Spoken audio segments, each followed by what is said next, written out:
Okay, so what happened? This is going to be a part 2 because my camera cut off, you know. I have a problem with this camera because it can only film for approximate 23 minutes, so I think that was more than 23 minutes.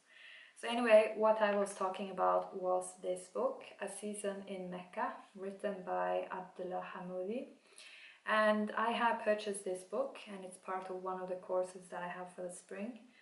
And I'm gonna read here on the back because it's quite interesting how this book came about, because in 1999, the Moroccan scholar Abdullah Hamoudi trained in Paris and taught in America, and he decided to go on a pilgrimage to Mecca because he wanted to observe the Hajj as an anthropologist, but also to experience it as an ordinary pilgrim and to write about it for both Muslims and non-Muslims.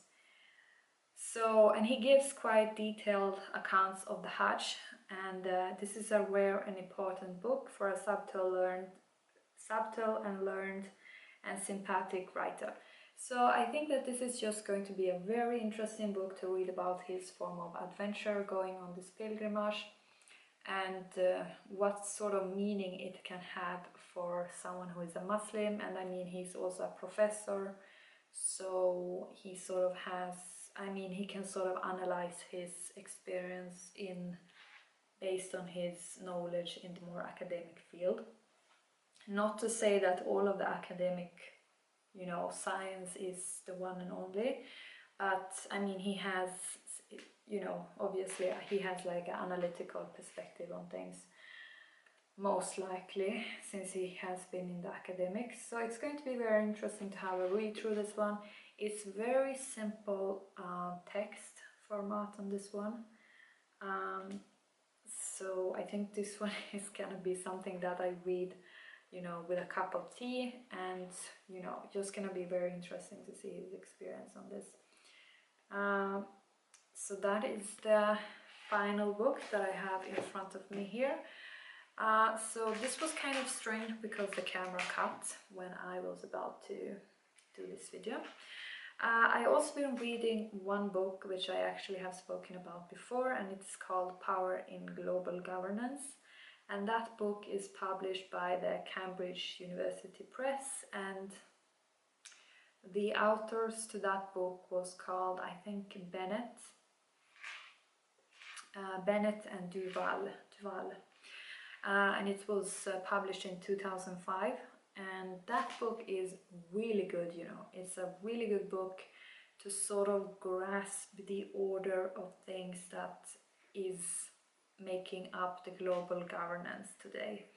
So it sort of has, you know, it is sort of directed at targets students who are studying international relations, so like diplomatic type of students, you know. But it's also just because I have a background in public health, and when we're talking about, you know, health on a more global and international level and among different forms of populations, it's quite essential to understand how, you know, things are coming about on a global level in the form of order that we have, because that also gives the sort of understanding of what form of outcomes we can expect for, you know, for individuals and also populations' health. What sort of possibilities is actually doing any form of difference, you know, in sort of improving the health of different populations, you know, based on the global order that we have, you know, going on today. So that was a really good book, and it was actually so the two authors that I mentioned, they were actually editors. So each of the chapters have one or two, or I think even three different authors or authoresses.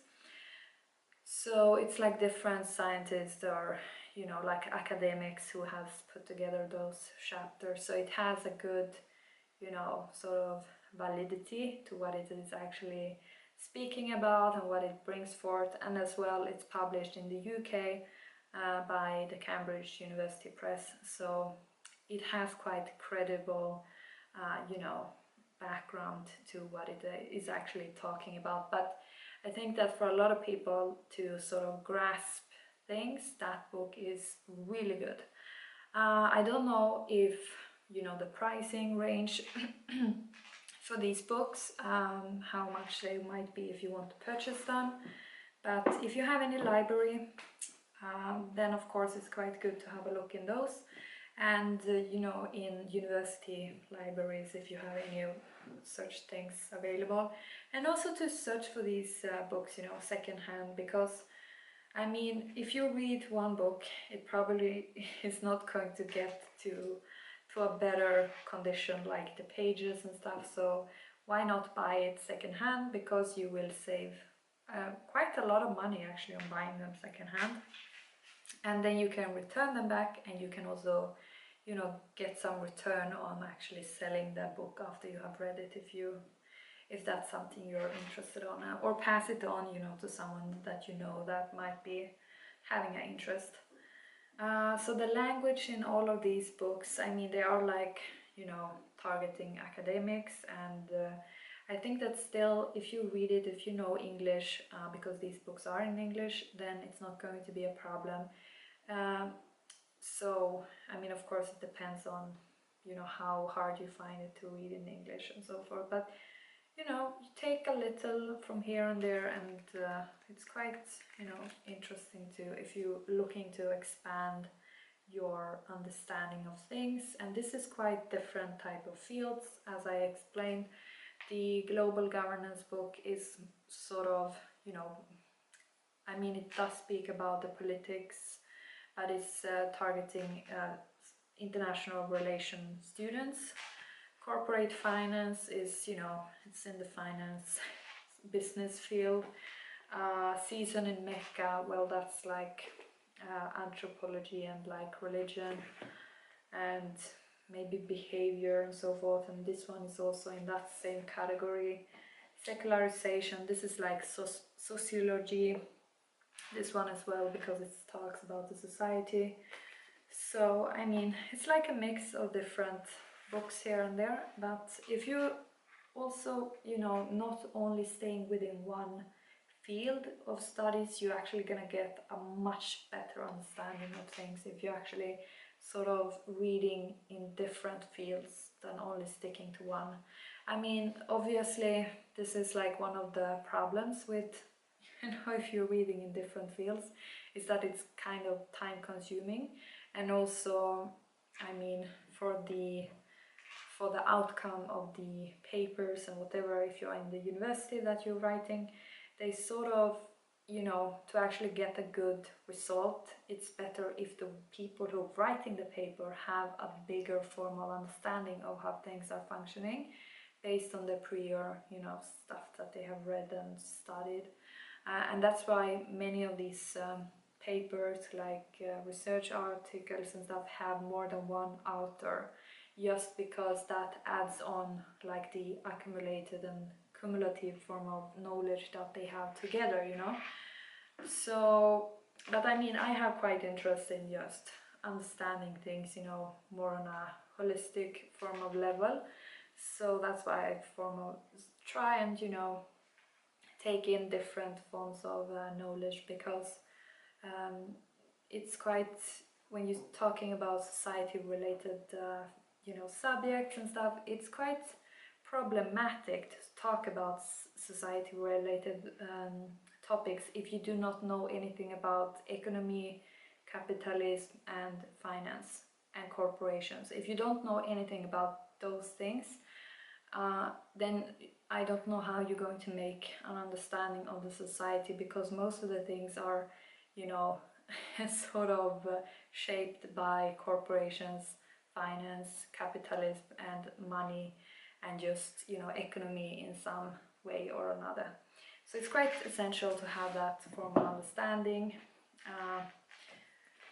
So yeah, I hope this was kind of just giving some ideas of stuff that you can possibly read. I mean, I haven't choose this books like to read. This is actually what's included in some of the courses that I have to undertake. So, I mean, if I do another form of like sort of free time, spare time reading of books, then it would probably look maybe slightly different than from this. But I'm not that much for fictional type of books. I do like some sort of spiritual related books, or just yeah, that type of books I sort of like. So since I actually have time in this video, I'm gonna show two books that I think is more like a free time interesting books to read.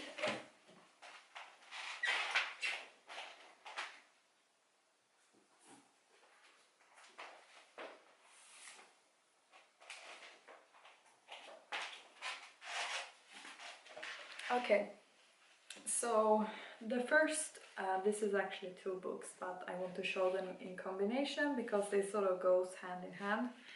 So these are by Rumi, and Rumi has been quite famous lately in not only in what should I say, spiritual, like Islamic kind of you know, groups or individuals. It's not only Muslims who have been reading about Rumi's poetry lately. It's actually a lot of Western, you know, West European and North American Christian, non-religion, New Age kind of, you know, individuals. How should I explain that? Anyhow, so Rumi was living quite long ago. He was living, I think, like maybe in the 1200 or 1100 century. And I'm not gonna give like a biography of his life. So that's for you to sort of, you can go on, you know, research on internet about Rumi if you're interested. But he has written quite a few of these Masnavi. I'm not sure how many books the Masnavis actually are, but it is basically a commentary, poetry form on the Quran. So these are two books. This one is the Masnavi book 3, and these are published by Oxford University Press. And this one is book 4. And basically, because I think that a lot of people do not know that the Masnavi is actually a commentary on the Quran, but that's what it is. He has written commentaries. I think it's almost, I would say, since I have book 4, and this is not the final one, I think he has like maybe 6 or 9 books. I am not sure, like in the Masnavi kind of series. So you can understand this is quite a lot of, you know, quite a lot of books in this. So yeah, I'm not sure exactly how many it is, but these are like, you know, poems that he has written, and they have a spiritual underlying formal message. It's not so simple to always grasp everything, and yeah, this is just for, you know, something that you do not have, if you don't have that much time to read. But if you're interested in this form of stuff, you can actually read like one poem or like one part, and you can sort of reflect on it, and then you can put aside a book depending on your timing. And each of these, I think they actually have some theme, like each of these books, but I'm not 100% sure about it. But they are really interesting, you know, interesting form of writing, and also quite interesting since he was alive quite long ago, you know, but he's still very actual in 2019 actually. So, and then the last book that I have here is by Paul Brunton, I don't know how to say it. And he is actually on a picture here on the back.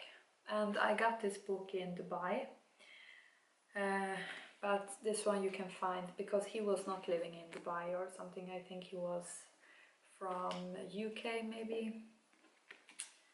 Let's see here if it says anything. Well, Paul Brunton was living in the 1898 until 1981, and he is generally recognized as having introduced yoga and meditation to the West. His writings are among the most popular and authoritative sources of information on Eastern philosophies and meditation systems. So this book is about the wisdom of the Overself. It's called The Path to Self-Realization and Philosophic Insight. This is the volume 2, and so there is one like first. He has written quite a lot of books, and he has written some books that are about his own journeys, because I have one book of him when he went to Egypt, and he sort of explained his experience of going to Egypt, visiting. He actually slept inside one of the pyramids, and he explained the whole experience and so forth. And he has like a spiritual, philosophical, underlying how he explained things, and how he sort of make associations in the daily life to philosophy and so forth. This is a very interesting book. If you are interested in philosophy, well, and you may be, if you have like a West European background or something, this is quite interesting, because he is sort of trying to make Eastern understanding philosophies like sort of manageable or understandable to people who are from the Western, more materialistic form of societies and so forth. So he's really making some good, interesting points in this book. I have read not the entire book. I have read probably more than half of it, but I also have, because he has quite interesting chapters, and I mean, you can sort of choose the chapters that you want to read here, and I mean, he talks about the studies in dreams, the world mind, the yoga and the discerning mind, and some fruits of philosophy, the immortal over self. Yeah, he has all types of things here. So I mean, if you're interested in philosophy, check this book out, check out him, because it's just interesting to see. I mean, he has done his own studies in different Eastern kind of settings and societies. He has studied with some yoga experts, and with different experts in different Eastern based traditions and of philosophy, and from that, what he has sort of gathered, he has made his own understanding of things, and he's sort of trying to make that accessible to people who has not any former background in a Eastern kind of setting, and in this type of philosophies and stuff. So yeah, so this is also like, if you're interested in yoga and you're looking for some more philosophy behind yoga, he has written books on that as well. But I would say that this one is also sort of going hand in hand with the yoga philosophy partly. So you can sort of, if you reading this one, it's also attaching into yoga practice and so forth.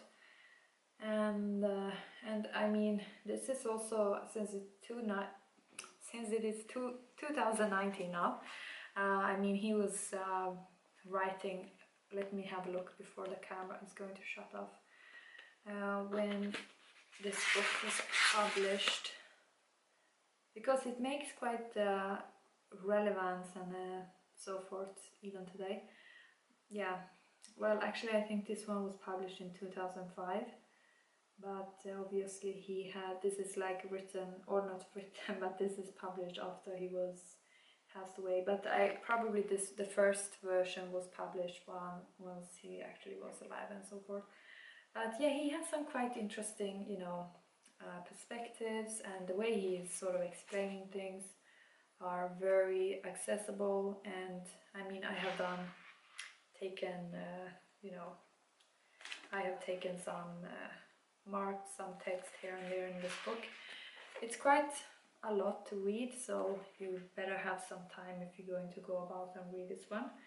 And it's not something that you read over a, just in...